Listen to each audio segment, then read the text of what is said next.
The Giants finally did it. They beat the Philadelphia Eagles 27-17. Yeah, I mean, look, I figured it'd be a very close game. I had it as a 3-point Giants win, but to win by 10, I will sign up for that any day. I thought at one point the Eagles were going to come back and tie this game. I think it was 24-17 Giants, and the Eagles had the ball, but the Giants got the stop. And, I don't want to say it was an easy win because that would be a lie, but the Eagles, they beat themselves in a lot of areas, a lot of false starts, even by receivers, which you don't see too much, but Jalen Reagor, I think, had a couple of them. So the Eagles beat themselves in a lot of ways. And the Giants, they executed their game plan.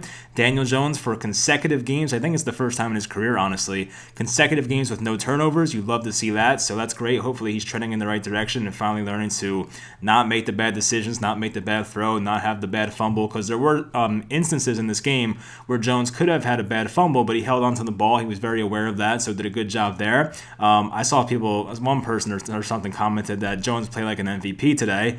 I wouldn't go that far, but he played like an elite game manager, which is what I want. I don't think he's a superstar. My opinion about Jones doesn't really change. I still think he could be a good player that can win games in this league, but I don't see him being a superstar. But that's fine. Just build the right team around Daniel Jones, and he can win. That's pretty much all you can ask for. So you look at some of the stats here on the top left. Daniel Jones was 21 for 28, 244, no turnovers, which is great. But in the rushing department, Jones was 9 carries, 64 yards, and a touchdown. And then Wayne Gallman had 18 for 53 and 2 touchdowns. Not the most efficient game, but he scored twice. And I think Gallman's numbers were kind of skewed because there were a couple carries towards the end where they just blew him up in the backfield and lost like 4 or 5 yards. So I can't really say his 2.9 yards per carry was really the be-all, end-all for him.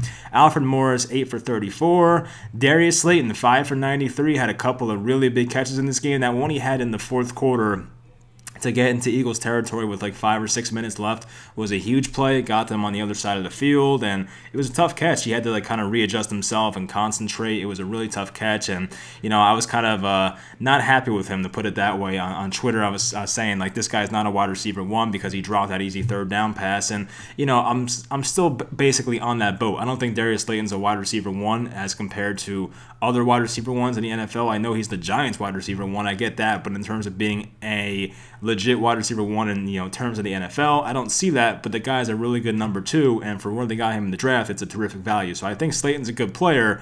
I would just kind of pump the brakes on him being like this wide receiver 1 going forward. I think the Giants still need a guy above him. Another guy, Sterling Shepard, he's been really good. He hasn't been like, he hasn't had the most yards per catch basically, but 6 catches, 47 yards. He's been very key on moving the sticks. And Golden Tate, who I've mentioned before, has had a very weird season. He shows up once or twice a game, but always seems to have a big catch. I don't know what it is. They don't really target him too much, but when he's targeted, he does something really good. So, I mean, I guess I could say he deserves more targets, but at the same time, I'm kind of over Golden Tate, but hey, man, thanks for contributing to this win.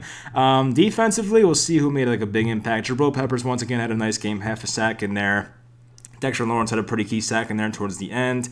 Who else was good? James Bradbury was pretty good. We'll get into it. We'll go over this game and go over all the notes I took down on my phone, go by quarter here. So we'll start off in the first quarter. So the Giants had themselves a nice first drive. So Daniel Jones, I think on the first play actually, was sacked. It was Thomas and Lemieux, I think, who gave up that sack. We'll go over that in the film review. He hit Darius Slayton on a deep slant for a first down. Then Wayne Gallman had a 17-yard run. I think he ran somebody over on that run, actually. So Wayne Gallman, 17 yards. They ran a nice shovel pass play to Wayne Gallman, and it was a nice little trickery-type play to Ingram, and they picked up a 3rd and 3 for a first down. Then there was a 34-yard Daniel Jones read option play that went for a touchdown, and that was awesome. I mean, when you see Daniel Jones taking off and getting past the linebackers, you're like, okay, that's a touchdown. He's fast enough. Like, we know Daniel Jones has a lot of speed. So the Eagles have not really defended that read option too well against the Giants this year for sure. And the last time it happened, Daniel Jones stumbled. They still scored a touchdown, but this time kept his footing, and the Giants scored. They go up 7-0. The Eagles got the ball. They had a 4th and 1. Jalen Reagor screen pass at around midfield. A nice play designed by them. I'll give them that. Miles Sanders, 11 yards on a 1st and 15. Travis Fulgham had a first down on an out route against Bradbury, I believe. Then a 3rd and 3. Bradbury had a break up to force a field goal, and Jake Elliott made a 40-yard field goal to make it 7-3 Giants at that point. Giants get the ball back in the first quarter. Caden Smith, 11 yards in the flat. Austin Mack had a first down catch. Really nice catch, by the way. It was a slant that was thrown behind him. He kind of reached behind him, somehow caught it. I don't know how he did it, but a nice hands there by Austin Mack. Sterling Shepard had 11 yards for a first down, then a 3-yard first down catch. Alfred Morris, 11 yards and a first down. Then Wayne Gallman, a 2-yard touchdown. He leaped over the pile. I mean, he jumped pretty damn high, honestly. Giants went up 14-3 at that point. So then Philly gets it back. Richard Rodgers had a catch for around 20 yards, and the Giants have had many instances this year of not covering Richard Rodgers. I don't know why it's hard, but there seems to be a breakdown in their zone coverage all the time against Richard Rodgers. There was one play where Wentz just threw over the middle. It might have been this one, honestly, and Wentz threw over the middle, no linebacker in sight, and Richard Rodgers picks up 20-something yards. So not good. Another first down catch for Richard Rodgers. That one was on the right sideline. It might have been Bradbury's fault in zone. We'll take a look at that, but I don't know. Someone was not covering him and doing their responsibility, of course. Wentz tripped over himself to make it a 4th and 5. He forced a punt, so thank you, Carson Wentz. Riley Dixon had an amazing 71-yard punt. It was the second longest punt this year of 2020, according to the broadcast. I have to give Riley Dixon some appreciation because he is amazing. I don't know if he's the best punter in the league, but he has to be up there. I love that guy. He's awesome. He had another good punt later in this game. Jalen Reagor had a first down to get out of the end zone. I think Carson Wentz threw the ball from the end zone, so they were pinned pretty deep, obviously, but Jalen Reagor got the first down. There was a 3rd and 4 PI on Darnay Holmes. I thought the ball was a little too high, maybe not catchable, but they called the PI anyway, so I guess not good by Darnay Holmes, but I thought it wasn't catchable anyway. Then there was a deep ball that was incomplete to Fulgham, and Isaac Yiadom had really good coverage of all people. I don't think Yiadom was terrible in this game. He actually showed up in a nice way a couple of times, so good job by Isaac Yiadom there. Another punt, pins the Giants at their own 2-yard line, so I guess good job. I don't know who the Eagles punter is these days. It's not Donnie Jones. It's definitely not Donnie Jones. I don't know who the Eagles punter is, but good job by him to pin the Giants at the 2. Dion Lewis had a 17-yard catch. It was an awesome throw by Jones to put some loft under that ball. Then a QB sneak on a first down on 3rd and inches, and a 4th and 1 on the Philadelphia 44. They took a delay of game and then punted to the Eagles inside the Eagles 15 by Riley Dixon. So yeah, I mean, definitely some people are a little annoyed by the conservative nature of our coach Joe Judge, but the score at that point was 14-3 Giants, and you're on Philly's 44. So if you go for it and you don't get it, okay, like they still have to go 45 or 55 yards, 56 yards to get a touchdown, but at the same time, it is a 14-3 lead. The Eagles have shown no consistent offense. Like, why give them the short field? So I didn't really mind that. I kind of like how the Giants try to draw teams off sides. I'm sure teams are savvy to it at this point because the Giants do it all the time if they watch their film. But, yeah, I don't really mind it because the way the game was going, the Giants' defense was doing their job, and don't give them a short field. So you can say, like, oh, Joe Judge is not aggressive enough. But no, for that instance, I was fine with it, and he got the win. So, yeah, good job. Wentz fumbles another snap for no gain. So, yeah, Wentz fell on that ball. I don't know what was going on with the center exchanges today. I don't know if Kelsey was in the game. I should probably know that, but I didn't know that. But there was a lot of low snaps in this game, so yeah, not good for the Eagles there. Dion Lewis had a holding call to make it a actually no, I skipped right there, my bad. Then after the Wentz fumble, it was he jumped on his own fumble. It was a 3rd and 14 incomplete to Reagor. I think it was a very deep shot. He was going for it all, and Bradbury was in coverage along with Julian Love, I think it was. I didn't write down Julian Love, but I think he was there. Bradbury had good coverage there on Mr. Jalen Reagor and negated the deep pass. Then right before halftime, the Giants get good field position around midfield. Dion Lewis had a holding call to make it 3rd and 14. And then Nikel Roby-Coleman drops an interception. That would have been nice for the Eagles, but the Giants go for a Hail Mary. But it ends in a sack, and the Giants go up 14-3 into the half. So that was fine. A good half of football for the Giants, but I was not going to be fooled by this because we saw it as soon as last week. I think even 2 weeks ago, or when the last time we played the Eagles, it was basically the Giants played well in the first half. Last week, the Giants played very well against the Washington football team in the first half, but they basically let their opponent back in the game. And that was somewhat true in this game, but not really as much. Of course, they won by 10, but I still had my concerns. I did not think the game was over, but I really liked what I saw in the first half from the Giants, honestly. So, quarter number 3, Miles Sanders runs for a first down. Boston Scott Boston freaking Scott had 3 carries in this game, by the way. Boston Scott, I think, averaged 21 yards per carry in this game, but this was a 56-yard touchdown, and his foot was this close to being out of bounds, and Logan Ryan almost made a nice play to get him out of bounds, but the replay couldn't show anything. He was wearing white cleats. Smart move by him, very savvy move by him to wear white cleats and not being able to see if he was out of bounds or not. I don't know if that was on purpose, but Boston Scott finds a way to kill us every game. So Miles Sanders had a 2-point conversion to make it a 14-11 game, and I don't know, this is off topic kind of, but Doug Peterson and his 2-point conversions, I don't know, like being an Eagles fan, if I was an Eagles fan, it would piss me off to see the random 2-point conversions, which are fine sometimes. It makes sense analytically to go for 2 in certain spots, but to make it 14-11, I don't know. It just didn't make sense to me. I know you're trying to make it a 3-point game, but there was one later where it made no sense whatsoever. And then the whole, like, Jalen Hurts thing. Like, what are we doing here? Like, I tweeted about it before. I tweeted, like, a gif of, like, me when Jalen Hurts is on the field, and it was like this, like a good thing. Because, like, as a Giants fan, and even teams that play the Eagles, every time you see Jalen Hurts on the field, nothing good happens. Like, they either fumble the snap, it goes for a negative play. Like, I don't know why they try to implement him in the offense. Like, I still don't know why they drafted him in the first place, but, like, every time they use that guy in the offense, it doesn't work. So, you know, this is not an Eagles podcast or an Eagles show. It doesn't matter to me, but it just makes no sense, you know, being a person that watches them. So, after the touchdown and 2-point conversion, the Giants get the ball. A first down catch drew Sterling Shepard for about 25 yards. Another good throw by Daniel Jones. Golden Tate had the big catch. So it was back-to-back really big plays. Golden Tate had a 38-yard catch. They got them inside the 10. Then Wayne Gallman had another 1-yard touchdown to make it 21-11 Giants. Eagles get the ball back. Miles Sanders has a first down after a Hurts fumble. So that was a weird play. Jalen Hurts fumbles the ball, basically. It's on the ground. And Sanders picks it up, runs for a first down. It was like, oh, typical Giants. All right, so Jalen Reagor gets a first down. Greg Ward had a 20-ish yard catch. Miles Sanders, 15-yard run. Corey Clement had a 5-yard touchdown to make it 21-17. Then they go for 2. This is where it was confused. I don't know, was it? No, yeah, it was 21-17. If they kick the extra point, you're down 3. If they get the 2-point conversion, then it's 21-19. And 2 points doesn't really make a difference for you in the NFL. I don't really get it. So that was the one where I was like, why are they going for 2? So an extra point would have made it a 3-point game. They go for 2, but then Leonard Williams was there on the sack on the 2-point conversion. So it still was a 21-17 lead for the Giants after that. Don't know what they were doing. Next drive for the Giants, Daniel Jones was sacked. He kind of held the ball for a while. We'll go over that in the film review and see what exactly went down there. Then Daniel Jones had a run that he was a yard short on a first down, or a third down and long, but he was very close to getting a first down on that play, but just a bit short. Giants had the punt.